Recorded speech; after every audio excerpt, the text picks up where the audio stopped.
Hey everyone, my name is Gloria and welcome back to another video. Today I'm going to be doing my August wrap-up, which is talking about all the books that I read in the month of August. In total, I'm going to be talking about 18 books, but 2 of them are DNF, so in total I read 16 books. I'm still on a big reading high this summer. I've been gobbling up books left and right. I'm going to talk about the nonfiction books first. I read 9 nonfiction books, so in total I read half and half, nonfiction, fiction, which is great. I love nonfiction and I read a lot of really good ones. I'm going to go from highest rated to lowest rated. So I had 4 5-star nonfiction reads, and these are in no particular order within the 5. The first one I'll be talking about is Columbine by Dave Cullen. This is a brilliant nonfiction. I listened to it as an audiobook and it was great to listen to. It's like a journalistic unfolding of events of the school shooting of Columbine that happened in the 1990s. It was one of the biggest school shootings during that time, and it was absolutely devastating to that community. And I think the author did such a good job breaking down the events and how they unfolded and what happened, as well as the aftermath of everything. He really left no stone unturned, and all of the research that he did is very evident in how he created it and crafted this story to be told and taken in. And it was super wild to get into the minds of the killers and how they got to the day where they committed the act. It was hard to listen to at times, just absolutely brutal, uncomfortable, but also so important. And I knew about Columbine, but I didn't actually know any details of what happened. And unfortunately, in this day and age, school shootings happen left and right all the time, so it's terrible and sad. But this was one of the biggest and one of the first, so really great, really hard to listen to audiobook, but it was really good. Another 5-star read was The Faithful Spy by John Hendrix. This is technically a middle grade graphic novel, although I don't know if I would consider this middle grade. It almost fits for young adult. Heck, it fit for adult. I loved it and it was very informative. This book was all about Dietrich Bonhoeffer, who was a man alive during World War II, and he was involved in the plot to kill Hitler, but also he was a theologian and a man of faith, and it really told his life story, all of the events that unfolded kind of during World War II that he was involved with, his time in prison. And I also think the author did a great job of talking about how Hitler came to power and more of how the economic and political situation was unfolding in Germany during the time. I really love this one. Now this is on my lookout to buy list because I would love to own it. It was a great book. Another one that I'm totally keeping an eye out for when I visit the bookstore is All Along You Are Blooming by Harper Nichols. This is a collection of poetry that I finished in August and I absolutely loved it. This author is Christian and there's messages in this book that relay faith and grace and hope and all of these things, but it's not explicitly religious or doesn't really even mention God in any way. But the poetry itself was beautiful. Again, like I mentioned, the main themes is grace and love and hope and even self-love. I thoroughly loved it, would love to own it, and it would actually make a really great gift, so I feel like I would buy a couple of them and give to some friends of mine. And it's one of those books I feel like I could come back to time and time again and just read a poem here and there. And I'm not too big on poetry. I don't read a lot of poetry. It's a little bit dense sometimes or over my head, but this one I really loved, and I loved the subject matter of how it was written. It was great. Another 5-star nonfiction book that I absolutely loved was Caste, The Origins of Our Discontents by Isabel Wilkerson. I have a whole weekly reading vlog where this was one of the books that I read in that week and I absolutely loved it. This book was really big and hyped last year when it came out, and one of Barack Obama's favorite books, Oprah's book club, all of the things, and for good reason. The author did an absolutely incredible job breaking down our caste system in America with examples from the caste system in Hitler's Nazi regime Germany and also the caste system in India, as well as slavery here in America. And there was a lot of personal anecdotes in the story. There was kind of moments in history and in news that really tie everything together of why the racial tensions exist right now in America and kind of how everything has erupted really in the last several years. And I just found it absolutely enlightening and eye-opening and really impactful. Another nonfiction I read this month is Hidden Valley Road, Inside the Mind of an American Family by Robert Kolker. This book was wild, but very interesting to listen to and read. This book is all about schizophrenia, but particularly it was a case study of this one family that 6 of the 12 children were diagnosed schizophrenic, and they were all baby boomer generation, so born right after the war up until I think the 70s. And it was very interesting to look at this disease disease and how it affected the family, and also how it helped so much in research and study of the disease. And I really enjoyed it. I gave it 4 stars. I think there were parts that were a little bit boring when it talked about very specific like research studies, and a few of those moments were a little bit dry, so it went down to 4 stars for me. But overall, very fascinating, a look at the family, and also very sad because, you know, content warning for like very detailed explanations of emotional abuse, sexual abuse, just very hard stuff that members of the family had to deal with. Another one that I finished this month is The Boy, the Mole, the Fox, and the Horse by Charlie Mackesy. This is technically a children's picture book, I guess, but it is classified as nonfiction. I thoroughly enjoyed it. I gave it 4 stars. It was sweet. It was kind of plotless. It was just like these little deep questions that these characters are asking each other about life and love and friendship, and overall just a very sweet little book. Another nonfiction I read this month is Unwell Women, Misdiagnosis and Myth in a Man-Made World by Elinor Cleghorn. This book is all about health and women and the history of women in medicine and diagnosis that women received over the years. It was overall very interesting to read. However, this was a little bit more of a feminist rant. I found that the author inserted her opinion a lot in the book and had these, you know, snarky remarks here and there. I sort of understand it. Women have been mistreated a lot over the years and misdiagnosed and not taken seriously when it comes to their health and all this stuff, and all of that was very interesting, and I understand being like frustrated about the past and the history of it. It sucked. However, this really just narrowed down to all of the negative things that happened to women over history and healthcare, but it didn't really talk about any positive things. And I would say the overall kind of theme is that men suck and men are evil, and look at all the terrible things that men did. And there's some terrible men in the world who did some terrible things, but I feel like that shouldn't be like the main theme of this book. I don't know, I just had some issues with it, but it was interesting. I gave it 3 stars overall. I liked it because I took away some information from it, but yeah. Along the same lines, I read Women in White Coats by Olivia Campbell, and this book is all about the first 4 women that were the first doctors in the world. So Elizabeth Blackwell and her sister in the US, and then 2 other women, Elizabeth Garrett Anderson and Sophia Jex Blake, were more doctors in the UK and in France, and it talked about how their stories and lives intertwined. All of these women became doctors in the 1800s, from like mid to late 1800s, kind of covered that time frame, and it was very interesting as well. I liked it. I did find it kind of boring a little bit, so I gave it 3 stars as well. I liked it. It was an interesting read. I learned about, you know, these first women doctors and everything that they were up against, but it was very repetitive. It wasn't so much like the narrative nonfiction that I like to read. It was just sort of historical facts and dates of what these women did and where they went and who they talked to and how they got turned down by this college and then this college. But I still enjoyed it. If you are particularly interested in the first women doctors, then this would be a great read. And then the final nonfiction book that I finished this month is The Bomber Mafia by Malcolm Gladwell. I also talked about this book in that one reading vlog, but this is a nonfiction about the warplanes and warplane generals during World War II, particularly in creating bomb warfare for bombing Japan. And like I mentioned in the vlog, Malcolm Gladwell writes a good book. He also produces an excellent audiobook because he has a podcast, so his audiobooks are great. The production quality is great, but the subject matter was so boring. I just could barely get through this book. It was very, very boring. Unless you really like very specific military history, I would skip this one. Okay, moving on to fiction books. 9 fiction books to talk about, and I'm just gonna go through these in opposite order from lowest rated to highest rated. So I'll start with my 2 DNFs. Also in that same reading vlog,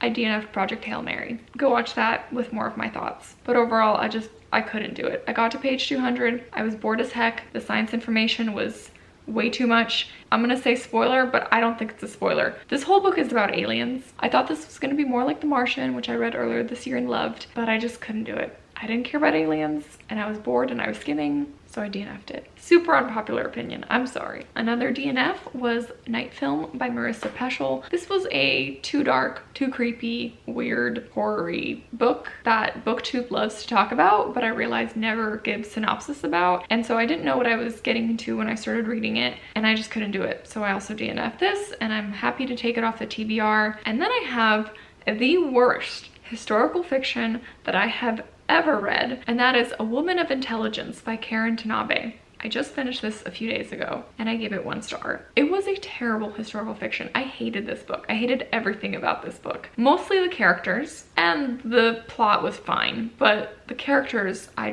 hated it. Found them so annoying. This is set in the 1950s, post World War II, right in the start of kind of Cold War era tensions with Russia kind of thing. And this woman's living in New York. She's in her 30s. She's a newish stay-at-home mom living in fancy brownstone in New York, married to a pediatric surgeon. She finds herself resenting her husband, hates her life, hates being a mom. She keeps dreaming and wishing that she was single again and a working woman because she worked for the UN and was a translator. She speaks many languages, and she's just dying to get back to that life, being single, sleeping with whoever she wants to sleep with, and like being free of motherhood. And I can only imagine how absolutely hard it is to have kids. I get that. But also, you signed up for it. And this whole book was just, she wanted to get away from her life. She wanted to do something else. So she gets recruited by the FBI to like jump into an underground like communist thing and be a spy. And then there's like infidelity and just all of this stuff that I hate in books. And so I just found myself so annoyed of this character and what she was doing with her life. A historical fiction that was a bit better was News of the World by Paulette Giles. I gave this book 3 stars. Also in that same reading blog. I read a lot of books in that reading blog. But this book is set post-Civil War, so it's set in like the West, cowboys and Indians in Texas, and it follows Captain Kidd, who is a man in his like 70s or 80s, and he's lived a long life, lived through many wars, lived through many things. He goes around to small towns and shares the news of the world. So he has like articles and newspapers, and he shares like big world events to people in small towns. And along the way, while he's doing that, he is asked to deliver a young girl who is German of heritage, so she's white, but she was abducted by Indians basically when she was really young and recently rescued and needs to be taken back to her original family in Texas. And so he agrees to return her to her family, and she's kind of this wild girl who doesn't really know her roots anymore because she's lived with Native Americans for so long, so she's considers herself Native American. And this book was sweet. It was overall lighthearted. It's all about like found family, a good read, but kind of forgettable, so that's why I gave it 3 stars. Another 3-star read for me was Comrade Koba by Robert Little. It's about a 10-year-old boy named Leon Rosenthal who lives in Moscow. And his father recently died from a nuclear accident. He was a nuclear physicist. And his mother was arrested for a plot to kill Stalin. And so he's left in this House of the Embankment is what it's called. I think it's like this large apartment complex in Moscow. And a lot of like important people lived in that building. So he's left to fend for himself, as well as a few other kids that are around his age whose parents were also arrested. And these kids are like hiding behind the scenes and like stealing food to survive. And on one of his expeditions in this building and secret tunnels, he ends up running into a man named Koba, who is a high-ranking Russian official, the like right-hand man of Stalin, and helps Stalin run the country. And this book is mainly plotless. It's really mostly just a conversation between this kid and this Russian official, and this Russian official just telling him stories, telling him about Russia, about his background, telling him about women and all of his sexual escapades and being in the military, and like kind of trying to teach this kid like life lessons, almost like an old grumpy grandpa telling stories to a young child. It's really unlike anything I've read before, and it's not something that I usually like about books, this kind of like plotless, just meandering of thoughts and conversation. But this one, I think I'm just biased, was very interesting because it felt like a little slice of life of Soviet Russia under Stalin's rule during that time, and so it kept my interest in that way. But I really wouldn't recommend this to anyone unless you are very fond of Russia and also more just like conversational plotless books. The next book I'll be talking about is The Inheritance Games by Jennifer Lynn Barnes. I picked this book up because it was a recommendation from Chantel from An Intentional Life. I was told that it's very similar to Knives Out, which is a movie that I really enjoyed. It's kind of mystery around an inheritance where a wealthy old man dies and leaves an inheritance to this random girl. She doesn't know him, the family doesn't know her, there's seemingly no connection, and so she has to go to the reading of the will and realizes she is set to inherit all of the money, and he disinherited his family and his grandsons. But then actually there's like a bit of a game and a twist in it, and there's clues to solve and stuff to unveil, and overall it was enjoyable. The second book is coming out in September. I don't know if it's going to be a trilogy or just duology. I would would consider picking up the second book. I overall gave this book 3 stars though. I just found it so young adult. The language and like the love interests and the love triangles, I could like do without. I didn't really care for all of that, but if I was a teenager, I probably would have loved it. But reading it now, it just made it slightly less enjoyable. Another mystery that I read and really enjoyed, gave it 4 stars, is The Night Swim by Megan Golden. I read this for Buzzwordathon to read a book with a time of day in the title. I love listening to the audiobook because it does have a podcast element to it, and that is told in the audiobook, and it was very interesting. But overall, the premise is that there is a woman who is a journalist, and she has a true crime podcast where she lets her audience decide if the person is guilty or not guilty. She kind of breaks down the case, and so she's in a small town for a rape trial that is currently happening, and she's doing a podcast for it. She ends up receiving mysterious letters from someone who wants her help in investigating a case in that small town that was over 20 years ago. A girl seemingly died from drowning. Obviously big content warnings for sexual assault and rape and all the hard stuff, but I found it very interesting to read. It made me think about some things. I liked the way the mystery unfolded. It did have a bit of like in trial courtroom unfolding drama kind of stuff, and I'm realizing that's something I really like in my mystery and thrillers. All right, we're nearing the end. I have 2 books left to talk about, both for 5 stars.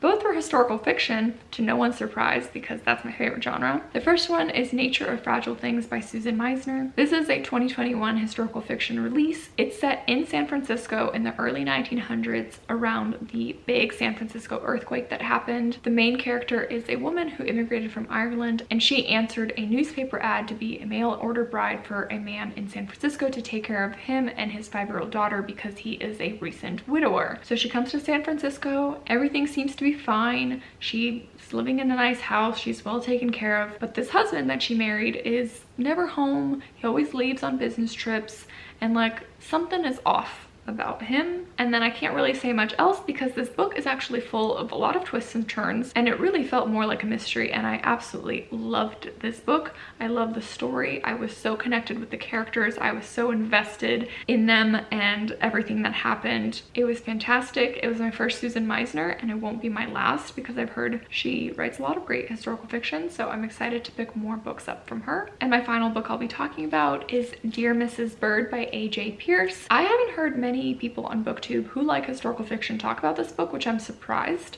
It came out in 2018, so it's, you know, several years old. I love this book, and this is gonna be my new like recommendation. I'm just gonna be like talking about this book all the time, but I absolutely loved it. Definitely a new favorite book, maybe one of the best books I've read so far this year. But I just took in this book. I listened to it in one day. I couldn't put it down. The audiobook was also fantastic. The narrator was great. And the second book actually just came out in August, I believe. I have it on hold on Libby, so I will be listening to that in September, and I'm excited about it. But this story is set in London during the Blitz in World War II. It follows a woman, Emmeline Lake, who wants to be a journalist and a writer. She wants to work for a newspaper, and she answers an ad for hire to work for a newspaper, thinking that it's going to be a serious position, but it turns out she's actually going to be answering letters in a women's newspaper for an advice column. And this book is also about friendship and loss and tragedy because it is during the Blitz, so there is some bombing that happens, and it is sad, but it was also at the same time very like lighthearted and sweet, and it genuinely made me laugh. I do not laugh